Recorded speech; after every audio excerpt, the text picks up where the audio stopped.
man, hindi nagawang hadlangan ni Jason ang kapatid na tumira sa kanilang lumang bahay. Gabi sa sala, mahigping na natutulog ang pamilya ni Rigor nang may kumatok sa pinto. Nagising si Marie at hindi niya inaasahan ang kanyang makikita. Narito ang ikalawang bahagi ng ating tampok na kwento sa linggong ito. Pinamagatang Rebulto sa isa na naman gabi ng lagi.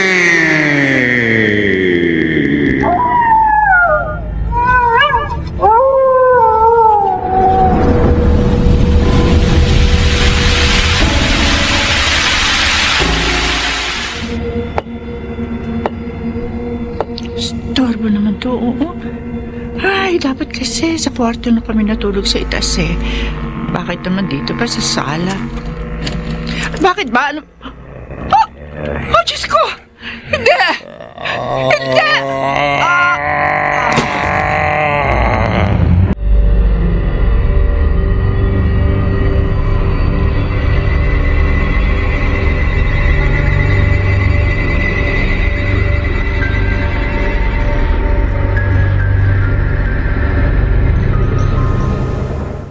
Marie.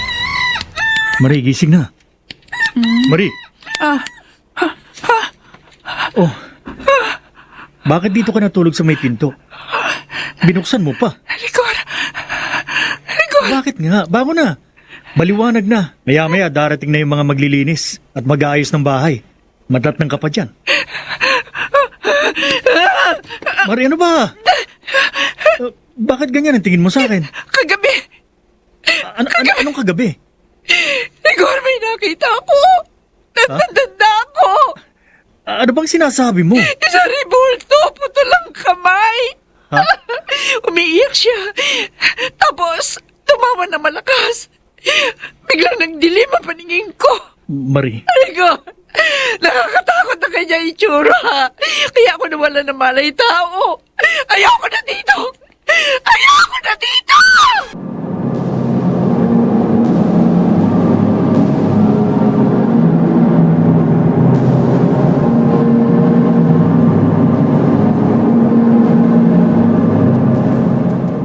Papa, bakit po sumigaw si Mama kanina? Wala anak. Nanaginip lang siya. Nanaginip? Ano na panaginipan niyo? Isang nakakatakot na bagay. Ano po yun? Huwag mo nang alamin. Bakit po? Anak, huwag ka nang makulit. Marami akong ginagawa. Maglaro ka na lang muna dun sa labas, ha? Sige na. Sige po. Tama lang na hindi ko na ikwento sa kanya ang sinabi ni Marie. Panaginip man yun o totoo?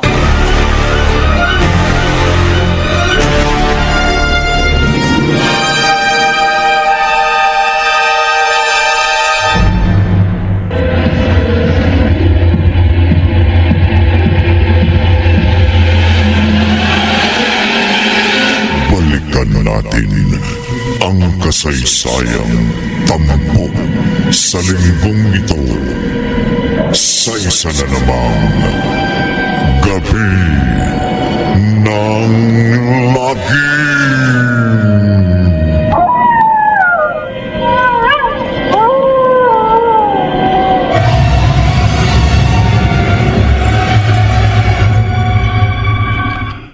Wala kang naikwento kay Ate Marie tungkol sa bahay na ito? Wala akong sinabi sa kanya. Dahil alam kong darating ang panahon ito na magdidesisyon akong bumalik at tumira dito. Kuya, ubalis na lang kayo dito. Hindi, ayoko. Minana natin sa ating mga magulang ang bahay na ito. Atin to. Kaya tayo dapat ang makinabang. Hindi ang kung sino pa man. Pero hindi kayo matatahimik dito. Jason, Paano kung mapahamak ang pamilya mo? hindi mangyayari yan. Kuya, nakita na siya ni Marie.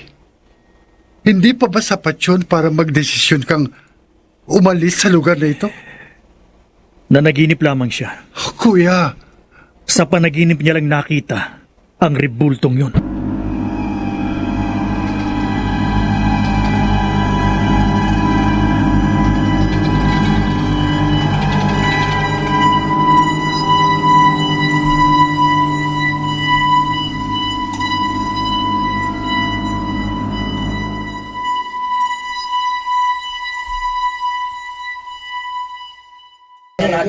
Oh, kailangan matapos na natin ito ngayong araw, ha? Oo, yes sir. Okay, boss. Bilisan nyo! Okay. Bilisan natin, sir. Bilisan natin. Nasaan kaya si Marie? Kanina ko ba siya hindi nakakita? Saan kaya siya nagpunta? Baka sa kusina. Pupuntahan ko. Naghahanda siguro ng mamimerienda. Ano yun?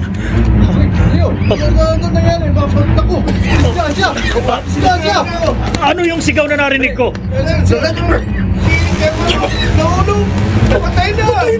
Ano?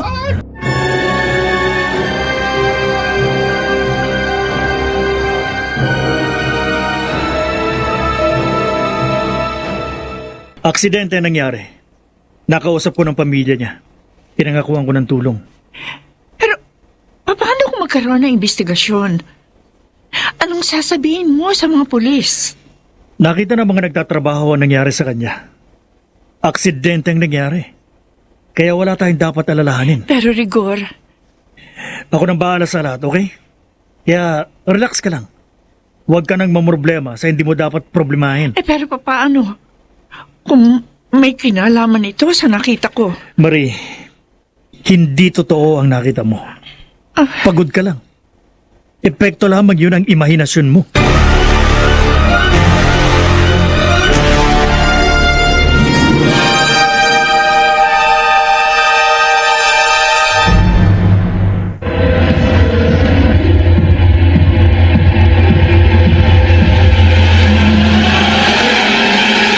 Balikan natin ang kasaysayang tampok sa linggong ito sa isa na namang Gabi ng Lagim.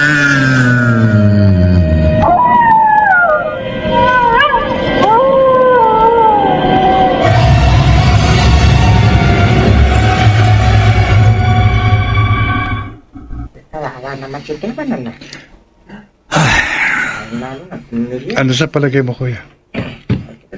Aksidente nga lang kaya ang pagkakahulog ni Tepan? Sabi ng kasamahan niya, nakabitaw daw sa pagkakakapit si Teban. Kaya siya nahulog. Pero sabi naman ng iba, nakita nilang parang takot na takot ito bago nahulog. Jason, Kuya, nagsimula na. At isa na yung babala.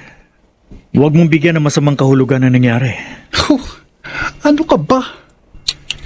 Hindi ka ba talaga nag-aalala para sa pamilya mo? Alam kong ginagawa ko. Kaya wag mo na akong pakialaman. Nagmamalasakit lang ako sa inyo. Sinabi ko na sa iyo, hindi ba? Huwag mo kaming alalahanin. Ako ang bahala sa pamilya ko. Hindi sila mapapahamak. Sinisiguro ko yan sa iyo. Sana nga, kuya. Sana nga.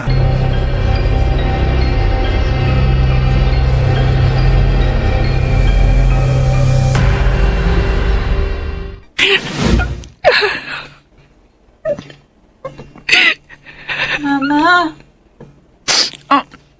Nisha, anak? Mama, Bakit? hinahanap ka po ni Daddy.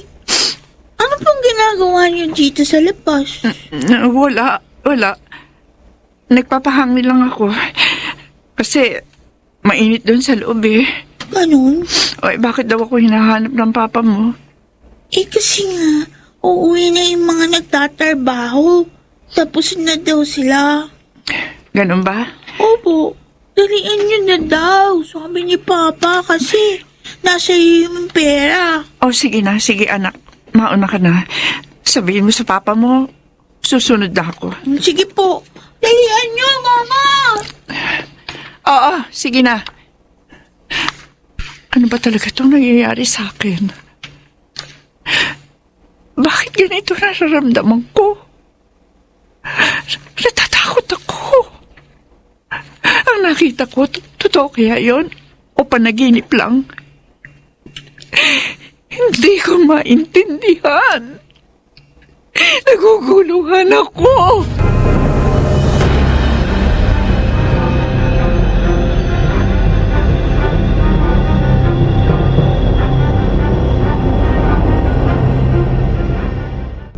Natapos na rin sa wakas. Maayos ng bahay. Malinis na. Ang cellphone ko. Hello? Kumusta na, Rigor? Patricia? Pwede ba tayong magkita? Ngayon na. Importanteng magkausap tayo. At gusto ko ngayon. Huwag mo ako tatanggihan. Kilala mo ko. Masama akong magalit. Minabalaan kita. Patricia?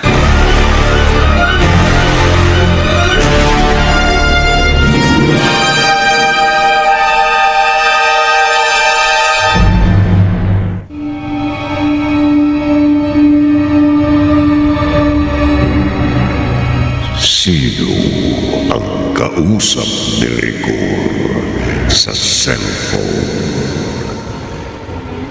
Ano ang kaugnayan niya sa lalaki? Pakinggan bukas ng gabi ang ikatlong bahagi ng ating tampok na kwento sa linggong ito.